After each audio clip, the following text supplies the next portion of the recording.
اچھا، جیل میں بیٹھ کر یحییٰ سنور نے ایک ناول بھی لکھا جس میں ایک جنگجو اور فلسطینی ریزسٹنس کی کہانی جو ہے وہ بیان کی جاتی ہے اس ناول میں۔ بعد میں ناظرین یہ پتہ چلا کہ وہ جس جنگجو کی کہانی لکھ رہے تھے وہ دراصل وہ خود ہی تھے۔ وہ جیسے مہاجر کیمپ میں رہے، جو کچھ ہوا وہ تو ایک ناول کی شکل میں لکھ رہے ہیں نا، بعد میں پتہ چلا کہ وہ جس جنگجو کے بارے میں لکھ رہے ہیں وہ دراصل ان کی آپ بیتی تھی۔ اچھا، یحییٰ سنور ایک ایسی شخصیت ہیں جو کبھی غزہ سے باہر نہیں گئی ہیں، یہ کہ سننے میں کتنا عجیب لگتا ہے، اور یہ سب سے ایک انٹرسٹنگ پہلو ہے ان کی شخصیت کا کہ ان کی تمام عمر غزہ کے اندر ہی گئی، یہ گزری ہے، یہ کبھی باہر گئے ہی نہیں ہیں، مطلب وزٹ کے طور پر بھی نہیں گئے ہیں، رہائش رکھنا تو دور کی بات ہے، وزٹ ساری عمر یہ غزہ میں گزار بیٹھے ہیں، اس لیے غزہ کے چپے چپے سے یہ واقف ہیں، اور 2017 سے جو غزہ کا انتظامی امور ہیں وہ بھی ان کے سپرد ہیں اور یہ سارے معاملات کو دیکھ رہے ہیں۔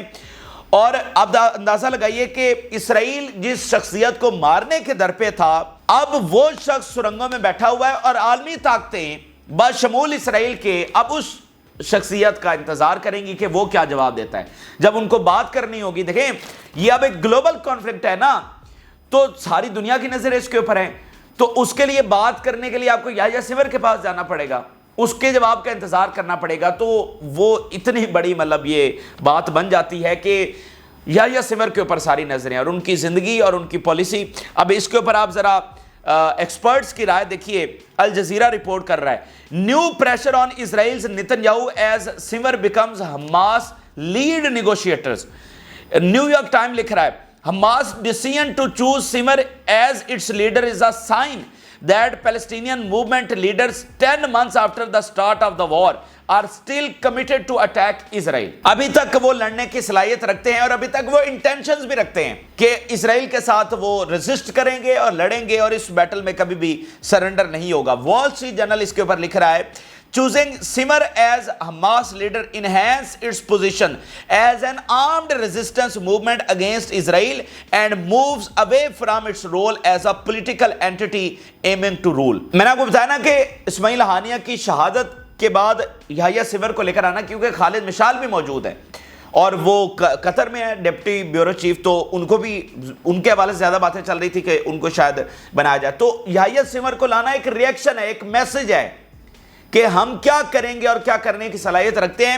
تو وال اسٹریٹ جرنل لکھ رہا ہے کہ جو آرمڈ ریزسٹنس ہے، جو مسلح جد و جہد ہے، اب اس میں اور اضافہ ہوگا، کیونکہ یحییٰ سنور کی ساری باتیں تو نہیں مانی جا رہی تھی، ہیڈ تو اسماعیل ہانیہ تھے، تو یحییٰ سنور تو ایز اے سجیشن ان کو کہتے تھے کہ یہ کرنا ہے یہ کرنا ہے۔ اب جب وہ خود ہیڈ ہیں تو ڈیفینیٹلی بہت ساری ایسی پالیسیز ہیں جو وہ لے کر آنا چاہ رہے ہوں گے لیکن نہیں آ سکیں، تو اب وہ جو آرمڈ اسٹرگل ہے نا، جو مسلح جد و جہد ہے، وہ اور بڑھے گی، کیونکہ فرق ہے، اسماعیل ہانیہ قطر میں موجود ہیں، ڈپلومیٹس کے ساتھ مل رہے ہیں، یحییٰ سنور سرنگوں میں موجود ہیں اور ساری عمر ان کی غزہ میں گزری ہے، بم گر رہے ہیں، تو یہ فرق ہوتا ہے آپ کس ماحول میں بیٹھ کر کیا کچھ کر رہے ہیں۔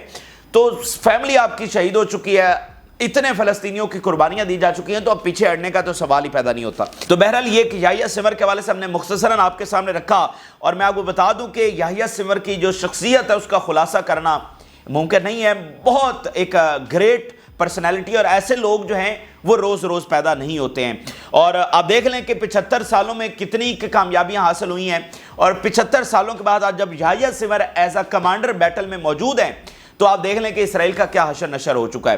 اچھا، حوثیوں کی جانب سے، حزب اللہ کی جانب سے اور باقیوں کی جانب سے مبارکباد یحییٰ سنور کو دی جا رہی ہے۔ اب آ جاتے ہیں ذرا حزب اللہ کی تازہ ترین تفصیلات کے اوپر۔ ناظرین، حزب اللہ نے حملے کل سے شروع کر دیے ہیں اور اس کے نتیجے میں اسرائیل کی ہلاکتیں ہو رہی ہیں، اور یہ اسرائیل میں خوف کو بڑھاوا دے رہا ہے، آلریڈی ایک خوف کی فضا اسرائیل میں پائی جا رہی ہے، لاکھوں اسرائیلیوں کا دوڑ جانا یہ کوئی معمولی چیز نہیں ہے۔ جب وہ کہتے ہیں کہ ہم 2000 سال سے یہاں لوٹنے کی بات کر رہے تھے، 2000 سال ہم نے تیاری کی، یہ زمین تو ہمیں خدا نے الاٹ کی، تو اس زمین سے بھاگ کر کیوں جا رہے ہو اگر خدا نے الاٹ کی ہے؟ تو اس سے آپ اندازہ لگا سکتے ہیں کہ ان کا جو نظریہ، جو بھی شیطانی ان کے نظریے ہیں، اس کو بھی اڑا کے رکھ دیا ہے اس خوف نے، تو لاکھوں وہ بھاگ رہے ہیں۔ تو اب جب اسرائیل کہہ رہا ہے کہ وہ اتنے ہائی الرٹ کے اوپر ہیں کہ کوئی ان کو ٹچ بھی نہیں کر سکتا، آئرن شیلڈ ہے ہماری یہ ایئر پروٹیکشن، تو اس میں حزب اللہ 5 7 10 ڈرون بھیج کر ڈائریکٹلی ان کے ملٹری اور باقی ٹارگٹس کو نشانہ بنا رہی ہے، اور اس میں سیٹلرز اور اسرائیلی فوجی جو ہیں وہ ایک ہی وقت میں مارے جا رہے ہیں۔ تو یہ ایک بڑی بات ہے، اور باقی دنیا بھی دیکھ رہے ہیں، اسرائیل کے اتحادی بھی دیکھ رہے ہیں، یورپینز بھی دیکھ رہے ہیں کہ یہ اسرائیل رہ گیا ہے، اس سے تو پھر اچھا ہے صلح کر لو، اگر اسرائیل کو بچانا ہے تو ایگریمنٹ کی طرف چلے جاؤ، اگر اسرائیل کو بچانا ہے۔ جب سینکڑوں ہزاروں میزائل آئیں گے تو اسرائیل کیسے اس کو پروٹیکٹ کرے گا؟ امریکہ ابھی بھی تو گراؤنڈ پر موجود ہے، تو بس کی بات ہی نہیں ہے، جب 600 میزائل ہی آ جائیں ان کو بھی نہیں روکا جا سکتا، تو یہ تو پتہ نہیں کتنے آئیں گے، اور ویو آف اٹیکس ہوں گی، اور حزب اللہ نے وہ ویپن استعمال کرنے، ایران نے وہ ویپن استعمال کرنے جو آج تک استعمال ہی نہیں ہوئے، تو یہ چیزیں میٹر کرتی ہیں۔ ابھی گولان ہائٹ کے اوپر اٹیک ہوا ہے، Hezbollah bombarded Israeli air and missile defence headquarter in کیلا، یہ قلعہ کا جو ہے نا وہاں پر ایک علاقہ ہے، وہاں پر ان کی بیسز اور ہیڈ کوارٹرز ہیں، اس کو نشانہ بنایا گیا ہے۔ اچھا، اس میں آپ دیکھیے کہ Israeli occupation forces acknowledge casualties among its soldiers as a result of operation by Islamic resistance in Lebanon. انہوں نے کنفرم کیا ہے کہ کیجویلٹیز یہاں پر ہوئی ہیں، اور کل جو نہاریہ پر حملہ ہوا وہ 2 درجن کے قریب اسرائیلی فوجی مارے گئے، ٹھیک ہے، اور سیٹلرز بھی اس میں 2 درجن کے قریب۔ دس از انبلیویبل، یعنی حائفہ سے پچھلا شہر نہاری اور بہت امپورٹنس کا حامل ہے۔ اچھا، اب ناظرین جو اگلی خبر آ رہی ہے، اور اسرائیل کو اگلا بہت بڑا خوف لاحق ہے، اور وہ ہے کہ ابراڈ میں ان کے ڈپلومیٹس اور ان کے سفارت خانے اور باقی جو ان کے ایسٹس ہیں، باقی جو ہائی پروفائل شخصیات ہیں، ویسے یہ آئی ڈی ایف کے لوگ بھی باہر گھوم پھر رہے ہوتے ہیں، جیسے ابھی اولمپکس میں گئے ہوئے ہیں، تو ان کو نشانہ بنایا جا سکتا ہے۔ اب دیکھیں نا کہ ایک چیز بتا رہی ہے کہ اسرائیل نے غلطی کی ہے، اسرائیل فتح کی طرف نہیں جا رہا ہے، وہ کولیپس کی طرف جا رہا ہے۔ اور اسماعیل ہانیہ کی شہادت ان کی سب سے بڑی غلطی ہے، اب جگہ جگہ پر ان کو خوف ہے یہاں پر اٹیک نہ ہو جائے، یہاں پر نہ ہو جائے، تو اب یہ ابراڈ میں خاص کر یورپ کے اندر ان میں یہ خوف پایا جا رہا ہے۔ ذرا دیکھیے، یدیونات رپورٹ کر رہا ہے، اسرائیل کا ایک بڑا ادارہ، concerns in Israel about the possibility of Iran and Hezbollah targeting Israelis abroad are diplomats and embassies۔ جو اسرائیلی سیٹلرز ہیں، جو ان کے سٹیزنز ہیں، ان کو ہائی پروفائل شخصیات جیسے ڈپلومیٹس اور اس کے علاوہ ایمبیسیز، یا پھر اس کے علاوہ کچھ اور جو بھی اسرائیل سے بلونگ کرتا ہے، اس کو نشانہ بنایا جا سکتا ہے۔ Our situation is very serious regarding the envoys abroad and many of them feel threatened۔ ہماری جو سچویشن ہے وہ بڑی miserable ہے، بڑی مشکل کے اندر ہم پھنسے ہوئے ہیں، کیونکہ ہمارے جو انوائے ہیں ابراڈ وہ تھریٹنڈ فیل کر رہے ہیں، وہ خوف کے اندر ہیں کہ کہیں کبھی بھی کسی جگہ پر ان کو نشانہ بنایا جا سکتا ہے۔ تو یہ ایک بڑی ڈیولپمنٹ ہے۔ اب ناظرین کینیڈا کے حوالے سے خبر دیکھیے، ناظرین اسرائیل کے اندر سفارتکار نکلنا شروع ہو گئے، اسرائیل میں ایمبیسیز بند ہونا شروع ہو گئی ہیں، یہ بہت بڑی ڈیولپمنٹ ہے، یہ بہت بڑا سیٹ بیک ہے اسرائیل کو۔ سب سے پہلے کینیڈا، اس نے اپنے ڈپلومیٹس نکال لیے ہیں، اور اس نے ساتھ یہ کہا ہے کہ ہمارے ڈپلومیٹس کو کوئی خطرہ لاحق ہو سکتا ہے، تو ان کی سیکیورٹی کے تحت ہم اپنے ڈپلومیٹس کو نکال رہے ہیں۔ تو سمجھے ایمبیسیز بھی ساتھ بند ہو رہی ہیں، سفارتی عملہ جب سارا واپس جا رہا ہے تو ایمبیسیز کون چلائے گا؟ تو ایمبیسیز بند ہو رہی ہیں، سفارتکار وہاں سے نکل کر واپس جا رہے ہیں۔ تو ناظرین میں آپ کو ایک بات بتاؤں، اس جنگ کا جو سب سے بڑا امپیکٹ ہے، جو اس وقت پہنچا دیا گیا ہے، جو دھچکا لگا دیا گیا ہے اسرائیل کو، جو ڈنٹ ڈال دیا گیا ہے، اگر بے شک آج بھی یہ جنگ رک جائے تو جو امپیکٹ کریٹ ہوا ہے نا وہ یہ ہے کہ اسرائیل کوئی سیکیور کنٹری نہیں ہے فار انویسٹمنٹ۔ اسرائیل سے ہی مطلب بڑی بڑی فیکٹریز، معاملات دنیا میں، اور سب سے بڑی انویسٹمنٹ کے لیے وہ پلیس سمجھی جاتی ہے ویسٹ میں، اور ادھر اب ہماری طرف سے بھی ساؤتھ ایشیا میں بہت سارے کنٹریز ہیں جن کی انویسٹمنٹ ہے، تو انٹرنیشنل ہب ایک تصور کیا جاتا تھا اسرائیل انویسٹمنٹ کے لیے۔ لیکن اس جنگ نے جو تاثر چھوڑا ہے، اس جنگ نے بتایا کہ یہاں پر اسرائیل چین سکون سے نہیں رہ سکتا۔ آج بے شک جنگ بند ہی نہ ہو جائے، یہ کل کو 2 سال بعد، 4 سال بعد، 6 سال بعد دوبارہ سے شروع ہو جائے گی، تو اسرائیل سیکیور نہیں ہے ملک سرمایہ کاری کے لیے۔ تو کون سا بلینئر ہوگا جو اربوں ڈالر یہاں پر انویسٹ کرنا چاہے گا کہ کل کو کبھی بھی جنگ ہو اور سینکڑوں ہزاروں میزائل آئیں اور سب کچھ بہا کے لے کر جائیں؟ تو کوئی بھی نہیں چاہے گا۔ تو یہ امپیکٹ کریٹ ہو چکا ہے۔ اب اسرائیل جنگ بند کر کے بے شک جتنا مرضی یقین دہانی کرواتا رہے، ہم سپوز کر رہے ہیں کہ اگر جنگ بند ہو بھی جائے، ویسے تو یہ نظر نہیں آ رہی بات، تو حتمی ایک معاملہ ہے، لیکن جنگ بند اگر ہو بھی جائے تو بھی یہ والا امپیکٹ کریٹ ہو چکا ہے کہ اسرائیل ایک ڈوبنے والا جہاز ہے، اس نے ڈوبنا ہی ڈوبنا ہے، یہ آج ڈوبے، کل ڈوبے یا پرسوں ڈوبے، یہ سروائیو نہیں کر سکتا۔ یہ ایک قبضہ ہے، اور دنیا کی تاریخ رہی ہے، قبضے ہوتے رہے ہیں، 100 سال قبضے رہے ہیں، لیکن پھر ایٹ دی اینڈ ان کو اختتام پذیر ہونا ہے۔ اس وقت ساری دنیا میں قبضے ختم ہو چکے ہیں، جو کالونیز بنائی گئی تھیں آلموسٹ وہ ساری ختم ہو چکی ہیں۔ یہ والی کالونی رہ گئی ہے، اب اس کا خاتمہ ہونے جا رہا ہے۔ ایران کی جانب سے ناظرین جو تازہ ترین سٹیٹمنٹ سامنے آئی ہیں وہ آپ کے سامنے رکھتے ہیں، اور پھر بڑی خبر جو آ رہی ہے کہ اسرائیل کے پاس اسلحہ کی کمی پڑ گئی ہے۔ آئرن ڈوم اس طرح فنکشن نہیں کر سکے گا جب ایران اور حزب اللہ کا اٹیک ہوگا، ان کے پاس انٹرسیپٹر میزائل نہیں ہے، اور اس میں حزب اللہ کی کیا اسٹریٹجی تھی جس کے تحت اسرائیل کو یہ نقصان اٹھانا پڑا ہے وہ بھی آپ کو بتاتے ہیں۔ امریکن آفیشل یہ بتا رہے ہیں کہ the time to prevent Iran's attack has been passed۔ ایرانی یہ حملہ پریونٹ کرنے کا جو وقت ہے وہ گزر گیا، اب یہ حملہ ایمیننٹ ہے، یہ ہونا ہی ہونا ہے۔ اس کے علاوہ ایران کے آفیشلز IRGC کے کمانڈرز کا بیان دیکھیے، all occupied areas are inflamed and the Zionists do not know what awaits them and fear looms over them۔ مطلب یہ جو پورا زائنسٹ کے قبضے میں ایریا ہے، جگہ جگہ کے اوپر آگ لگی ہوئی ہے، اور ان زائنسٹ کو نہیں پتا کہ کیا چیز ہے جو ان کی طرف تیزی سے آ رہی ہے، اور خوف جو ہے وہ ان کے اوپر دیکھا جا سکتا ہے۔ There is no doubt that the Zionist entity is the loser from the cowardly assassination of Matar Hania۔ یہ بالکل ایک بزدلانہ کاروائی تھی، اور اس میں سے کوئی ان کی اچیومنٹ نہیں ہے، کیونکہ لیڈرز کی پیچھے لائن لگی ہوئی ہے، بہت سارے لیڈر بیٹھے ہوئے ہیں۔ حماس، میں نے آپ کو بتایا حماس تو اور تگڑی اور زیادہ اس کی آرمڈ اسٹرگل اور بڑھ جائے گی، تو فائدہ تو نہ ہوا۔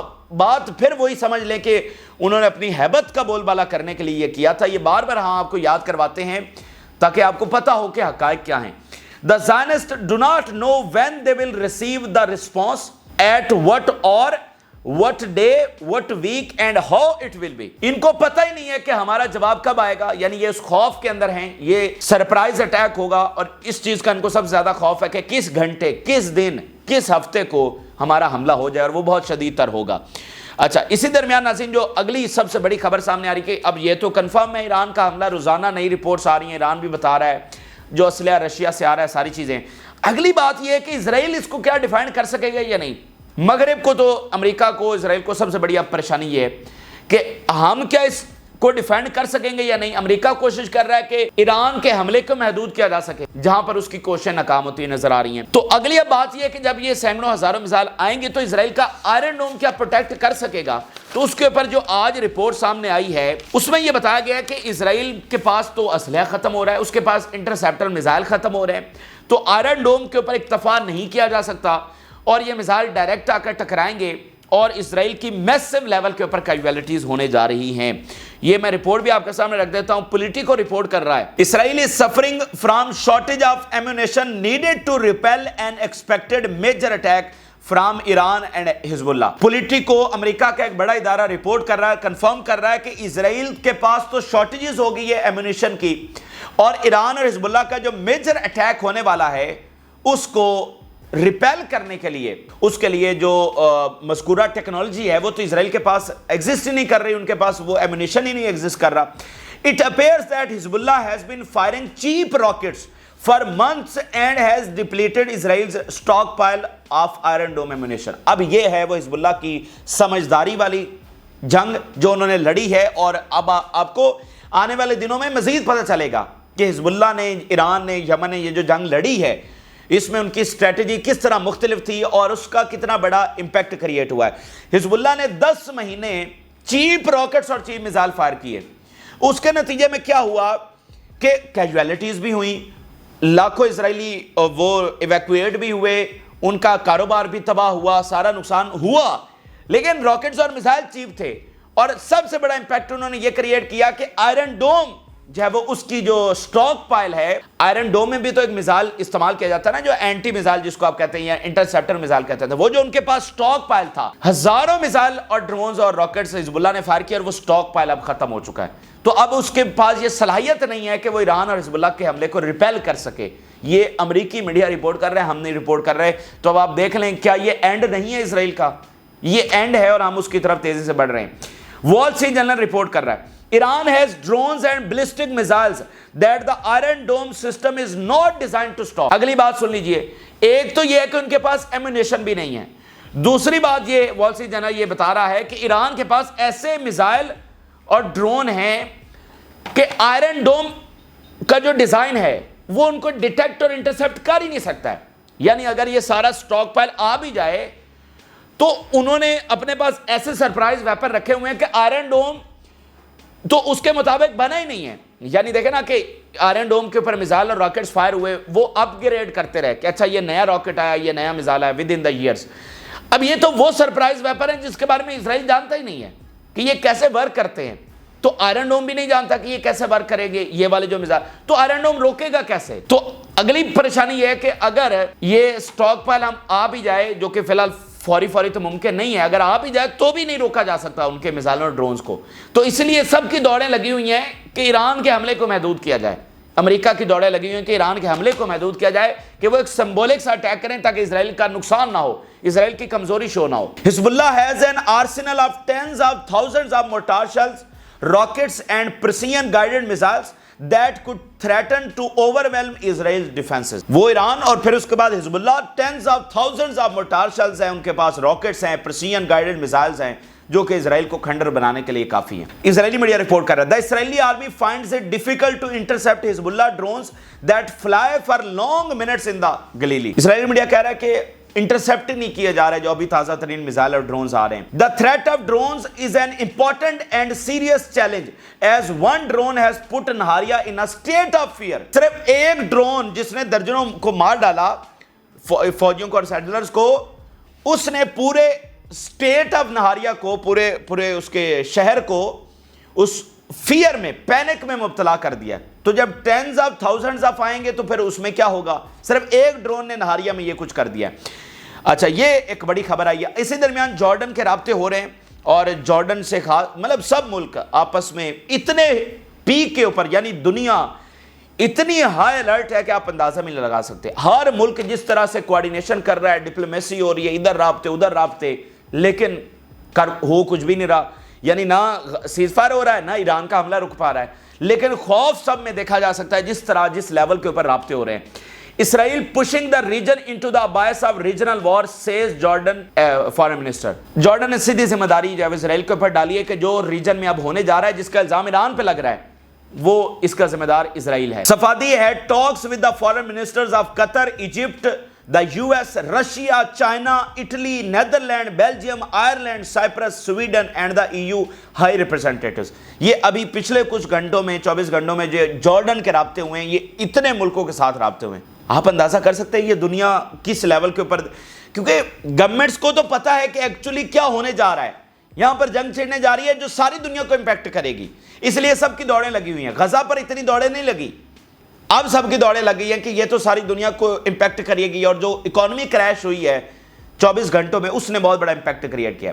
پھر Jordan's king Abdullah holds call with al Sisi, Macron, Meloni and Trudeau. Jordan کا فارن منسٹر الگ، اور جارڈن کے کنگ کس سے رابطہ کیا؟ پریزیڈنٹ میکرون فرانس سے، مصر کے صدر سے، اور اٹلی کی وزیر اعظم سے، کینیڈا کے جو ہے وہ وزیر اعظم سے، اور کل ان کی جو ہے وہ بائیڈن کے ساتھ بھی بات ہوئی تھی. تو اس لیول کے اوپر معاملات چل رہے ہیں. تو یہ اس وقت کے ناظرین اہم ترین اور تازہ ترین حقائق ہے جو آپ کے ساتھ شیئر کیا. آپ اپنی رائے ضرور آگاہ کریں. جن لوگوں نے چینل کو سبسکرائب نہیں کیا ان سے ریکویسٹ کریں گے کہ چینل کو ضرور سبسکرائب کر لیں تاکہ ہر آنے والی ویڈیو آپ تک پہنچ سکے. اجازت دیجیے، اللہ حافظ.